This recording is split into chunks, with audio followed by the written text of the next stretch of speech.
You're listening to Retro Reels, a show that looks back on films from time gone by and recalls the various events, trends, and perspectives that informed their creation. I'm your host, Hanna, here to guide you through a trip to the past via the silver screen.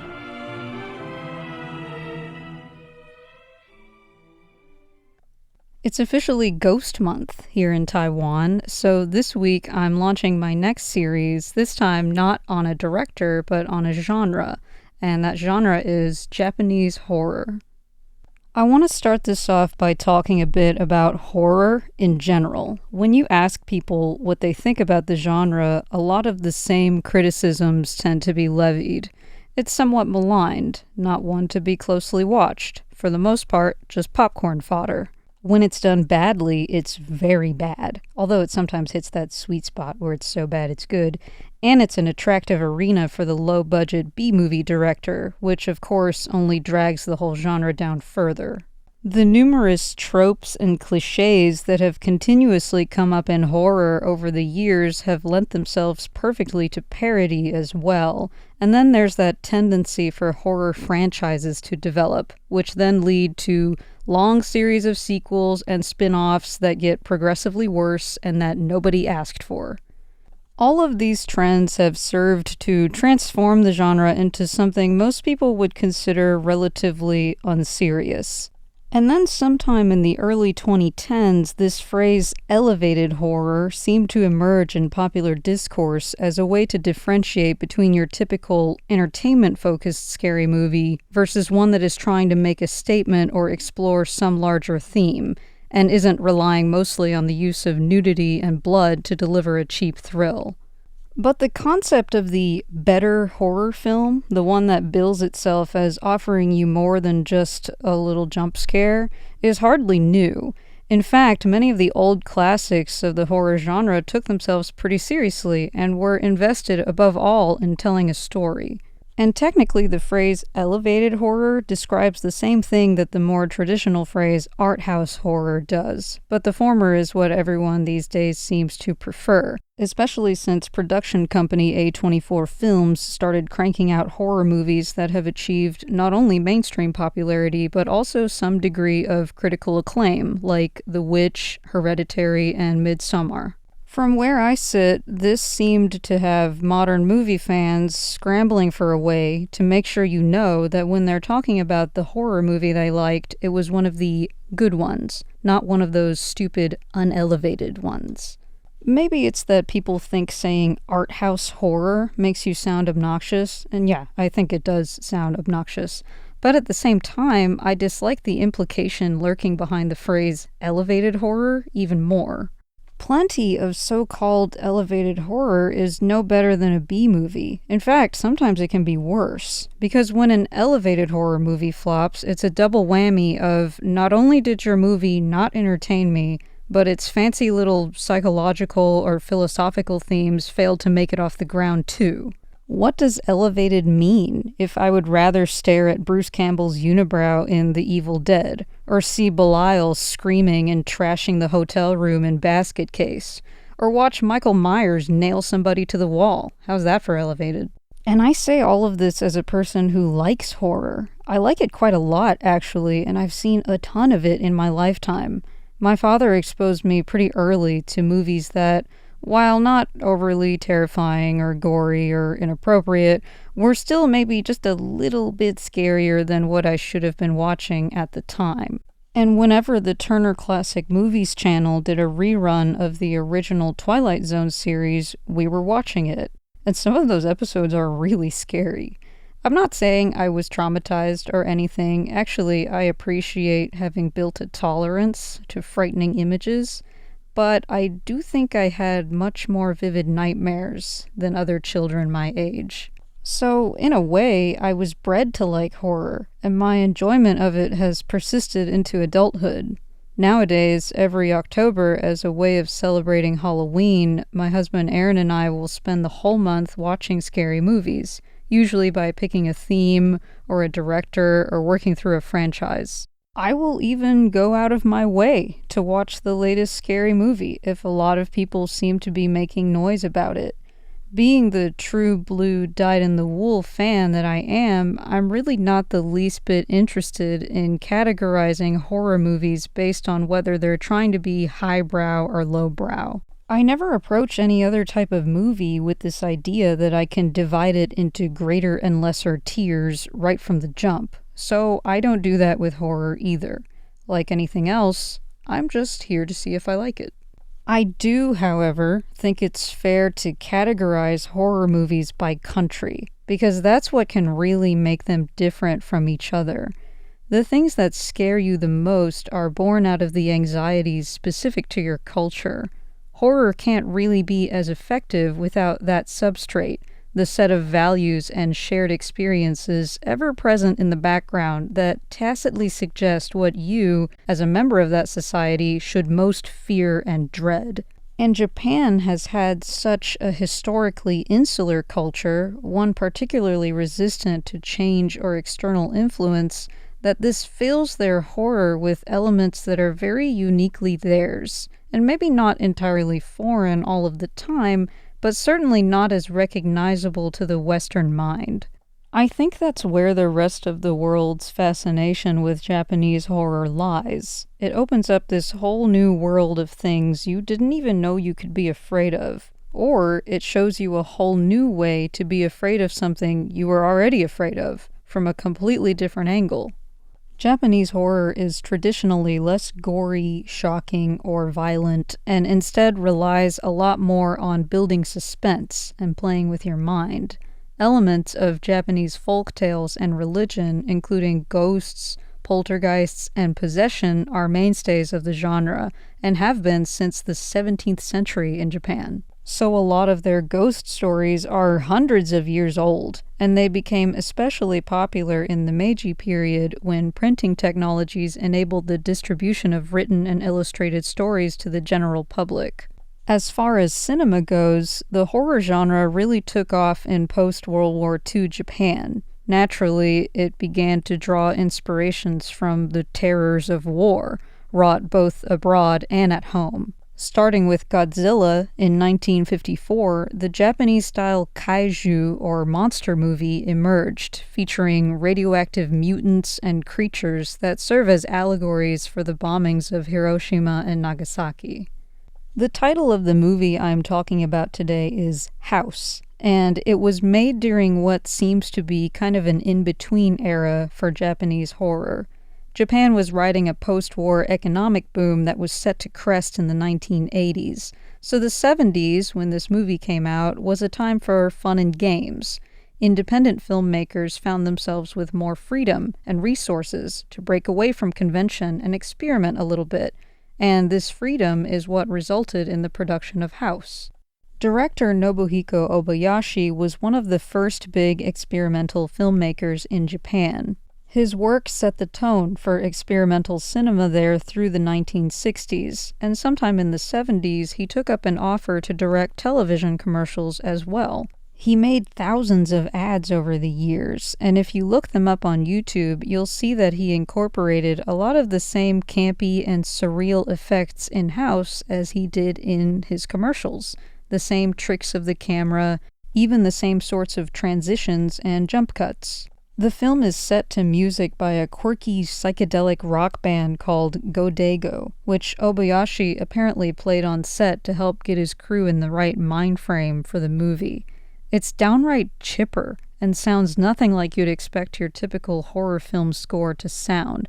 But then again, the experience of watching House plays out nothing like you'd expect your typical horror to play out.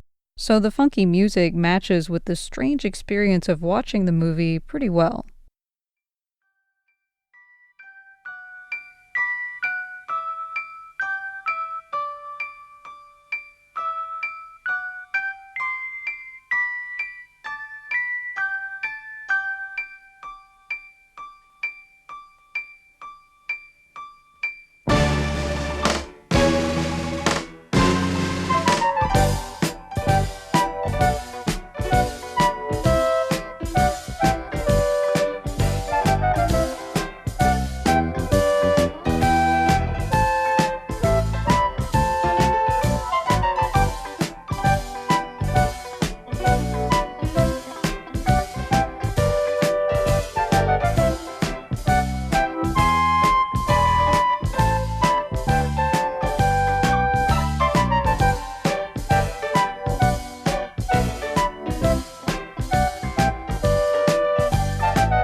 It turns out Obayashi felt the need to play the music on set because he was having such a hard time directing the mostly amateur young actresses that carry the movie. But before I get into that, let me give you a quick, spoiler-free rundown of the plot. House opens on what appears to be the last day of school before vacation. We're introduced to 7 girls, all of whom go by a nickname that describes their main and basically only personality trait. Gorgeous, who is the prettiest and most stylish. Fantasy, who has an overactive imagination and is always lost in daydreams. Melody, who is good at playing musical instruments. Prof, the brainy one with glasses. Kung Fu, who is athletic and good at martial arts. Sweet, who is just a nice, gentle girl. And Mac, who is fat, at least by Japanese standards, and constantly eating or talking about food. The girls are all excitedly planning to go on a summer trip with Gorgeous's family and one of their male teachers. However, when Gorgeous gets home and sees her father, he tells her he won't be able to entertain her and her friends this summer after all. Moreover, he's brought some woman home to introduce to Gorgeous as her new stepmother. Gorgeous reacts poorly, retreating to her room to look at photos of her late mother, which remind her that she has an aunt living in the countryside. She writes to this aunt asking if she can bring her friends to stay for the summer, and she says yes, so off they go. One by one, Gorgeous's friends are picked off by strange occurrences around her aunt's house, which seems to consume them, and Gorgeous herself ends up possessed by the spirit of her aunt, who was, of course, dead all along. Scary. So, I don't like this movie. I don't like it at all, actually. At its best, it's a quirky little romp through some interesting visual effects and gags, and the rest of the time it can be pretty off-putting. The girls are all so annoying that I find myself happy to watch them all die. I know they're supposed to be a bunch of silly high school students, but they're so grating. And the shtick where they each embody one personality trait gets old pretty much immediately for me. It doesn't help that most of the actresses, apart from the women playing Gorgeous and her auntie, had never acted in anything before, so the crap factor is enhanced by how bad at acting most of them are. That's why Obayashi was playing the music while he directed them, because they seem to perform and take direction somewhat better with that setting the mood. With this gaggle of girls effectively leading all the action, the movie is deeply, deliberately stupid, and not the least bit scary, but it is occasionally cute enough to be funny. One thing about it that I really can't forgive, though, is it's filled with upskirt shots and other unnecessarily pervy angles, the kind that make you understand why, in Japan, they made it illegal to mute the shutter sound on a cell phone. I think it's reasonably well known that they have a bit of a voyeurism and non-consensual photography problem. Not that that's unique to them by any means, it can happen anywhere. It even happened to me once here on the Taipei Metro, but I'd really prefer to be spared from this in the movies I see. I find it interesting that reviews of House always prop it up for its uniqueness and cult classic status, but never mention how wildly skeevy it is. I know it could be that people don't want to touch potentially culturally sensitive topics, but that excuse only extends so far. It just makes me wonder, isn't anyone else noticing this? Am I the only one so turned off?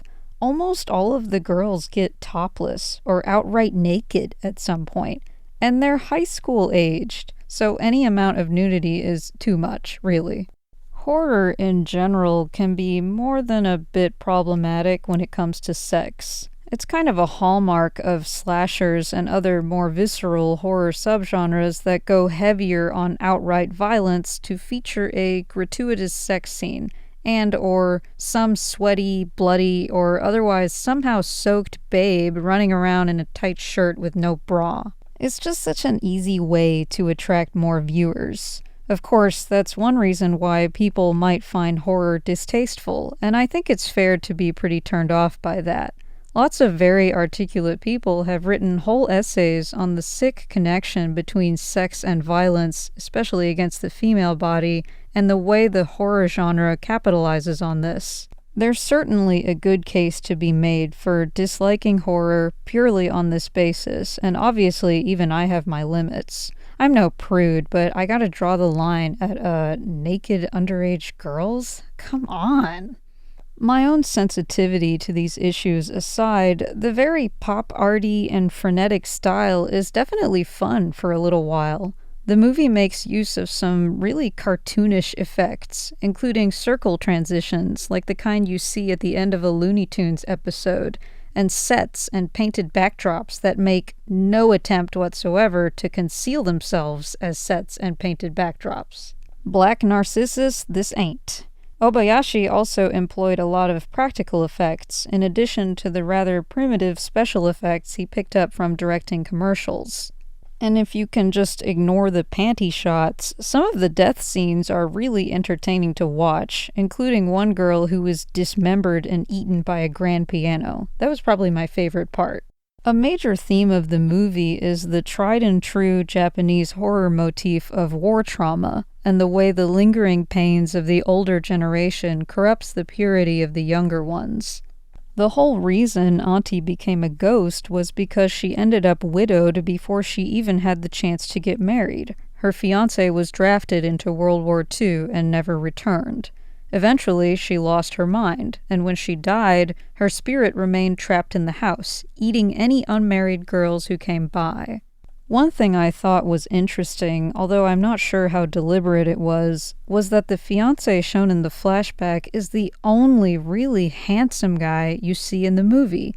The rest of the men are really crass, ugly, and frankly disgusting, especially seen next to all the pretty girls. This stark contrast, paired with a few lines of passing dialogue about how men aren't manly anymore, seems to imply that Japan's best died in the war, leaving behind a bunch of nasty, unmarriageable dregs. Another more minor but commonly recurring element of Japanese horror seen in house is the kaibiyo, or strange cat. Blanche, the pretty white Persian cat featured in this film who follows the girls around and tends to appear with a green glint in its eyes just before one of them is eaten by a piece of furniture, serves as a sort of avatar for the evil that possesses the house. I've always thought white cats were creepier than black ones, so I enjoyed watching Blanche. She makes a great mascot for the movie. Although I don't particularly like House, and initially most audiences didn't either, Obayashi did end up winning Japan's Blue Ribbon Award for Best New Director for it in 1978, and when it was finally screened in North America, it received generally mixed to positive reviews. While it contains some really traditional elements, it's a very non-traditional and one-of-a-kind entry into the Japanese horror genre, and I guess it's worth throwing on to set the mood at your next Halloween costume party. Just be sure it's adults only.